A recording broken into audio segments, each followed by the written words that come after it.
안녕하세요. 가족상담과 가족치료 13주차를 시작하겠습니다. 이제 14주차까지 들으면 모든 게 이제 마무리가 되고 기말고사로 이제 선생님들은 이번 학기가 마무리가 되겠네요.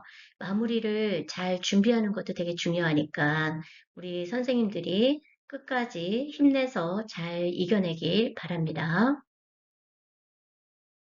가족 상담의 실제를 이제 알아보도록 하겠습니다. 상담자의 자세와 상담 고려사항은 굉장히 중요한 상담자와 내담자에 대한 고려사항이죠. 그래서 상담자들이 어떤 자세로 어떻게 접근해야 되는지는 굉장히 중요한 요소라고 볼 수 있습니다. 상담자의 자세에서 보면은 우리가 인간관계에 대한 관심은 굉장히 크죠. 사람이 사람을 만나면서 이루어지는 모든 것들이 우리는 관계에서 모든 게 이루어지고, 그 다음에 그것을 통해서 우리는 관심과 그 다음에 어떤 여러 가지의 문제점 이런 것들을 우리가 파악할 수가 있습니다. 가족을 대상으로 하는 상담자는 사회 속의 개인 내면 문제만큼이나 대인관계에 주목할 필요가 있습니다. 우리는 대인관계에서 모든 게 이루어지지 혼자서는 어떤 것도 이루어질 수가 없죠. 그러다 보니까 상담 과정에서는 내담자와 그를 둘러싼 사회 맥락을 이해하기도 하고 개인과 사회 전체의 상호작용을 이루어지기도 합니다. 그러면서 이제 우리는 가족 자체의 기능 회복에 집중하는 것이 필요합니다. 상담에서의 가장 중요한 거는 상담에서 가족 상담을 우선적으로 가장 중요하게 생각하고 진행하는 게 상담의 기본의 우리가 자세입니다. 협력적 상담 관계를 보겠습니다. 사회 구성주의는 가족의 상호작용과 역할에 집중하는 만큼 상담의 선택과 이해가 상담 선택, 이제 탐색에 있어서 기회가 될 수 있다고 보고 있습니다. 그래서 우리는 어떤 역할로서 얼마만큼 우리가 관심을 가지고 집중적으로 우리가 보고 있느냐. 그 흐름에 있어 상담을 오는 내담자 안에서의 그 흐름을 우리는 얼마만큼 파악하고 있고 탐색하고 있느냐. 이런 것이 굉장히 중요하다고 볼 수 있습니다. 상담자는 현실이 사회적이고 언어적인 결과인 만큼 언어를 통해서 현실을 상담에 적용하는 노력이 되게 필요하다라고 볼 수 있습니다. 순환적인 시각의 상담자의 자세를 한번 볼게요. 개인 행동은 사회의 다른 구성에도 끊임없이 영향을 미치죠. 그러다 보니까 구성원에게 다시 영향을 가진다는 순환적인 이해가 필요합니다. 이처럼 순환적인 인간관계에서 원인이 결과가 되지만 다른 한편으로는 결과가 원인이 되는 것으로서 우리가 서로 상호적인 영향을 주고받고 이해하는 것이 필요합니다. 개인이 있으면 사회가 있죠. 개인이 있으면 또 가족이 있습니다.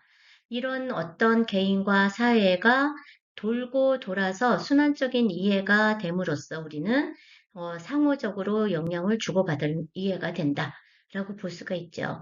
사회가 없이 개인이 없고 개인이 없이 사회가 있을 수가 없죠. 그래서 우리는 개인하고 사회가 분명하게 이루어지는 상황 안에서 관계 안에서 순환적으로 이루어졌을 때에 우리는 그런 어떤 상담자의 자세가 시각적인 효과를 볼 수 있다라고 볼 수 있습니다. 내담자에 대한 관심입니다. 가장 중요합니다. 상담은 대화를 통해서 이제 서로의 탐색하고 교류하고 정보를 주고받고 아이디어와의 이제 교환이 이루어지는데 여기에서 우리는 치료적 대화로 볼 수가 있습니다. 이에 상담자는 내담자의 관심을 둔 치료적 질문으로서 창조적이고 예술적인 개입 방법을 찾아가면서 그 전문성을 발휘하게 됩니다. 상담자가 가지는 내담자에 대한 관심은 내담자의 행동과 상황을 이해하고 문제의 해결, 그리고 변화를 위한 기대를 위한 전문적 역할을 하고 있습니다. 그러다 보니까 우리는 상담자가 이제 어떤 마음을 가지고 내담자를 관심 있게 보느냐, 그리고 관심 있게 보면서 그런 어떤 내담자에게 어떤 정보를 통해서 듣고 그걸 탐색을 통해서 상담을 할 것이냐, 그리고 이제 상담을 하고 나면 어떤 기대를 가지고 우리가 전문적으로 역할을 할 것이냐가 되게 중요한 관심사라고 볼 수 있습니다. 상담 고려 사항에서 가족 체계 이해를 보겠습니다. 가족 체계 이해에서는 개인과 이제 가족의 관계성을 개념을 설명하는 것이 매우 중요합니다. 그러다 보니까 내가 개인적으로 있고, 그 다음에 그 테두리 안에 이제 우리가 조직이 작은 조직이죠. 작은 국가라고도 하지만 가족이라는 게 있어요. 그러면 가족에서의 관계는 내가 어떻게 이루어지고 있고, 가족 관계에서 조직 또는 어떻게 이루어지는지를 우리가 가계도를 통해서 설명하는 것이 되게 중요하죠. 가족 범위 설정은 다양한 상담 도구와 기법 등이 있습니다. 그래서 우리가 기법에 대해서도 우리가 앞에서 계속 우리가 짚어봤어요. 그래서 이제 기법에 따라서 상담을 하러 온 내담자에게 우리는 어떻게 상담할 것인가, 상담 기법을 어떻게 적용할 것인가를 우리가 알아봤죠. 상담 계약입니다. 상담자와 가족이 목표로 하는 변화점을 명확하게 하는 것이 중요하죠. 그래서 상담은 한두 번으로 이루어지는 것이 아니라 내담자가 그 상담자하고의 그런 어떤 종결, 그러니까 상담의 종결까지 갈 수 있는 단계까지 갔을 때에 우리가 상담의 종결이 이루어지는데 중간에 하다가 말고 또 상담을 이루어지면서 또 거기에서 관계 갈등이 생기면 상담에 우리는 변화점을 명확하게 하지를 못하죠. 비밀 유지입니다. 상담 고려 사항은 굉장히 중요하니까 우리 여러분들이 알고 계시면 좋겠습니다. 우리는 개인 상담의 필요와 의미가 가족에 공유될 수 있는지를 확인해야 됩니다.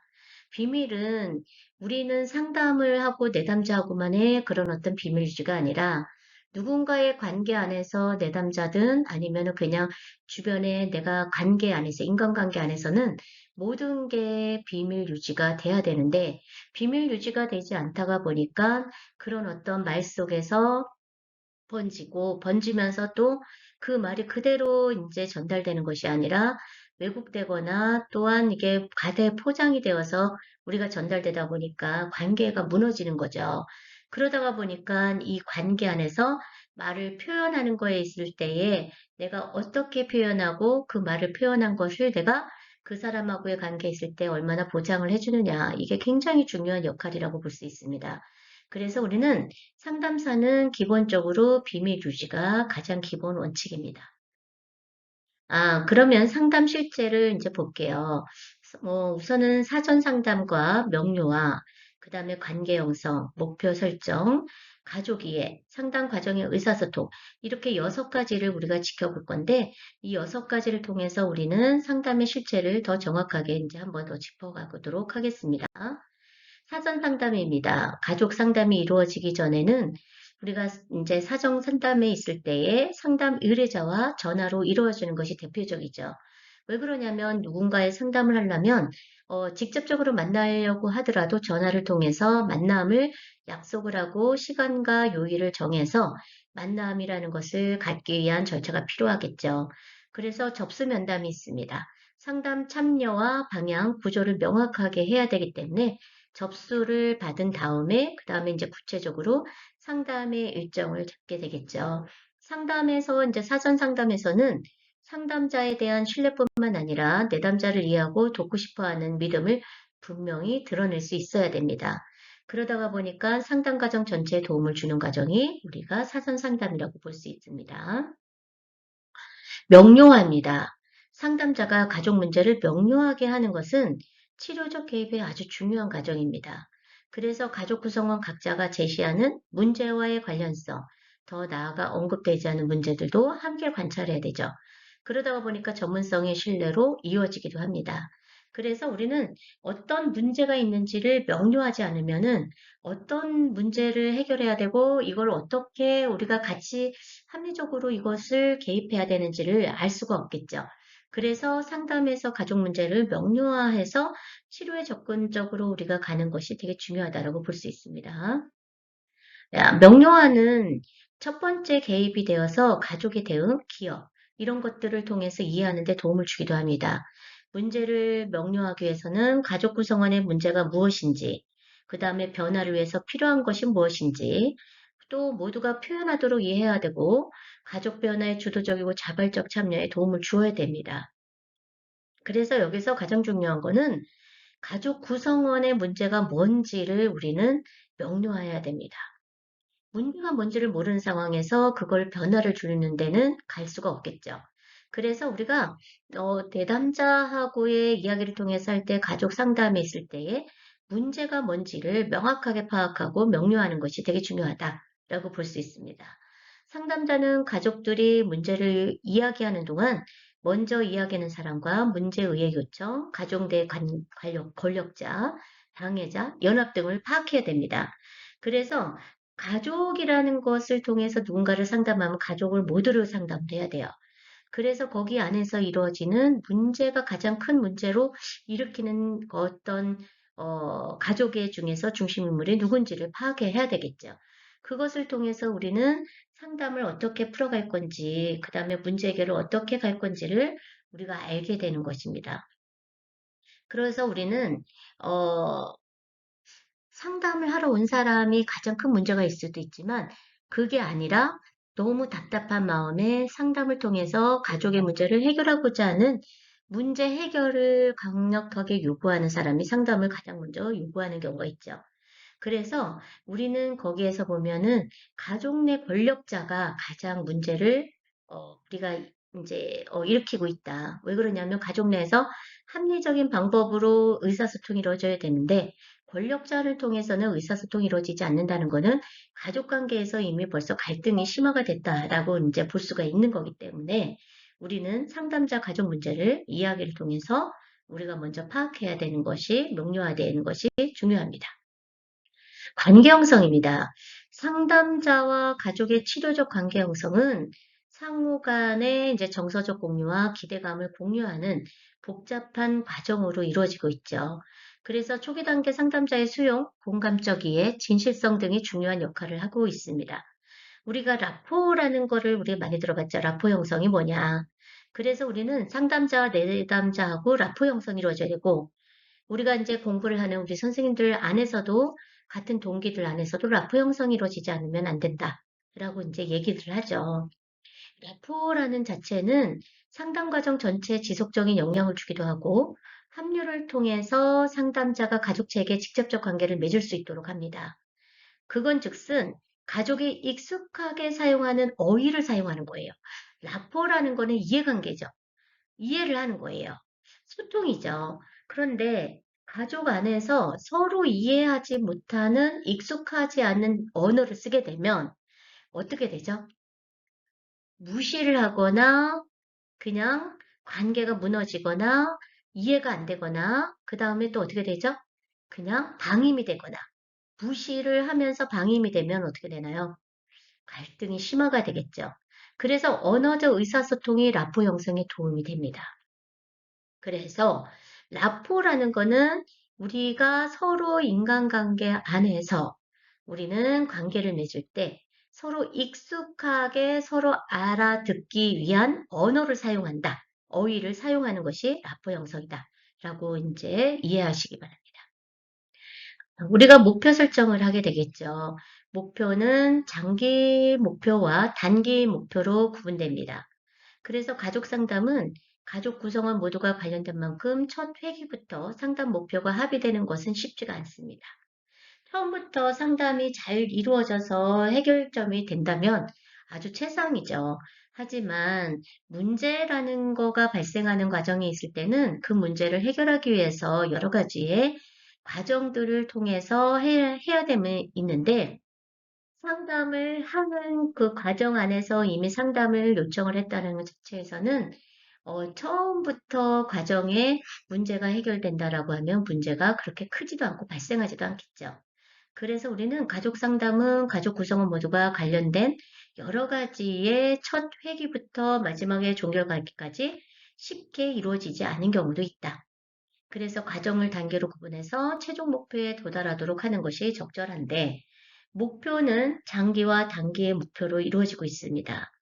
그래서 가족에서 뭐 부부관계 문제만 있으면 이거를 어떻게 장기로 갈 거냐, 단기로 갈 거냐, 가족에서 자녀와의 문제라 그러면은 이 단기로 볼 것이냐, 장기로 또 어떻게 갈 것이냐라는 것이 목표가 있어야지만이 상담의 그런 어떤 과정 안에서 해결점을 문제 해결을 하는데 굉장히 도움이 된다라고 볼 수 있습니다. 여러 단계로 구분했을 때에 우리가 최종 목표까지 가기 위해서는 우리가 여러 가지 단계를 거쳤을 때에 거기에서 문제가 발생하면 해결점을 찾고 해결했는데 거기에서 또 문제를 해결하면 상담하면서 해결했을 때에 가족 관계가 조금이라도 좋아지는 면이 있다 그러면 그걸 통해서 더 어떻게 발전시키기 위한 가정을 할 것인가를 또 단계별로 해서 상담을 이루어지게 하고 있겠죠.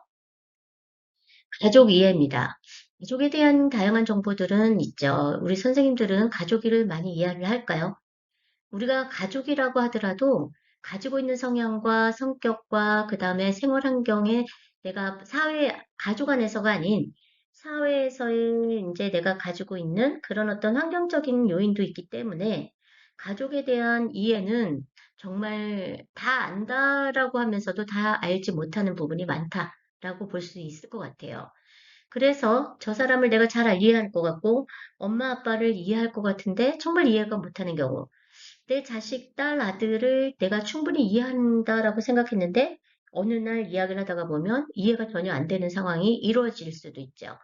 그런 여러 가지 정보들에 있을 때 가족에 대한 이해와 폭을 넓히고 이를 기준으로 가족 기능을 평가하기 위해서 이제 하게 되죠.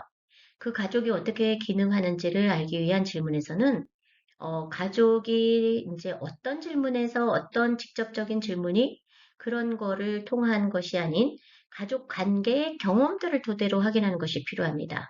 질문을 통해서 말로 하는 거는 그냥 거짓으로 대답할 수도 있고, 왜곡돼서 말할 수도 있고, 과장해서 말할 수도 있습니다. 그리고 대답을 안 할 수도 있죠.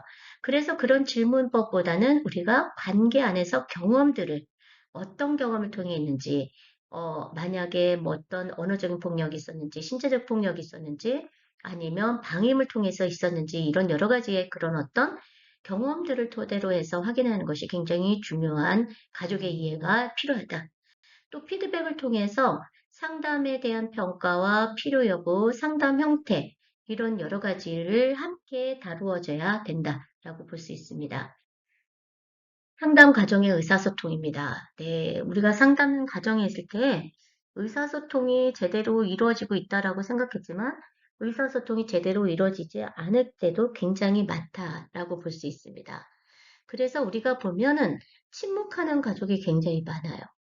그래서 그냥 화가 나거나 문제가 발생하면 서로 말을 안 하고 침묵하는 거죠. 그런 분위기 안에서 부모가 침묵하는 경우가 생기면 자녀들은 굉장히 불안한 시간들을 보내게 됩니다. 그러면서 자녀들은 부모님의 눈치를 보게 되고 부모에게 맞추려고 노력하다 보니까 에너지 소비라는 것, 정신적인 그런 어떤 소진이라는 것도 되게 되다 보니까 거기 통해서 배우는 자녀들은 침묵이라는 게 최상의 방법이구나라고 생각할 수도 있습니다. 그래서 상담자는 침묵이 무엇을 해야 할지 모르는 것인지, 표현의 방법을 모르는 것인지, 아니면 저항하는 그런 것인지, 회피하는 것인지를 파악하는 것이 되게 중요합니다. 그래서 침묵을 하게 됐을 때 좋은 점도 있지만 침묵을 하게 됨으로써 그런 어떤 관계가 어떤 가족의 문제가 더 커지는 경우도 있죠. 그래서 우리가 근데 침묵하는 경우 있을 때에 표현하는 방법을 몰라서 그러는 경우도 굉장히 많이 있습니다. 그 다음에 이제 회피하는 경우도 굉장히 많이 우리가 볼 수가 있는데, 우리가 가족 안에서 의사소통해서 침묵하는 거는 답이 아니다. 침묵하는 게 가장 큰 우선은 아니다. 침묵이 오히려 더 독이 될 수 있다. 라고 우리는 알 수가 있습니다. 예, 서로 말하는 가족입니다. 가족 상담에서 서로 자신의 의견과 생각을 말하는 경우가 나타나기도 하는데, 떠들고 잡담하는 가족이 있고, 말을 대신하는 가족이 있고, 서로 공격하는 가족이 있고, 상담자에게만 말을 하는 가족이 있습니다. 본문에 있는 내용은 190에서 194쪽을 참고해서 보시면, 거기에 이제 상담 가족에 있어서 통해 가족에 대해서는 자세하게 나와 있으니까, 참고 내용을 우리가 잘 파악해서 보시면 좋을 것 같습니다. 예, 여기까지 우리가 13주차 강의를 마치도록 할 건데요. 선생님들이 이제 기말고사가 다가오면 기말고사 문제가 굉장히 되게 궁금할 것 같아요. 그래서 이번 주 25일 날 우리가 대면 수업을 했을 때에 그때 이제 기말고사의 안내와 그 다음에 상담의 기법에 있을 때 이제 구체적으로 상담하는 방법을 했다면 상담하면서 기록하는 그런 어떤 일지를 쓰는 방법이라든가 이런 부분을 조금 더 구체적으로 해서 알려드리도록 하려고 합니다. 우선은 선생님 요즘 독감이 유행한다고 하니 감기, 건강 잘 챙기시고요. 저는 그 캡스톤 디자인 정말 보고 싶었는데 이번에는 너무 못 보는 게 너무 아쉽다. 그래서 선생님들이 얼마나 열심히 노력하고 얼마나 많이 잘 만들었는지 보면서 저도 많이 배우고 싶었는데 그런 시간이 잘 안 되는 것 같아서 너무 안타깝다. 하지만 보진 않지만 응원하겠습니다. 네, 대면 수업 때 다시 만나도록 하겠습니다. 수고하셨습니다.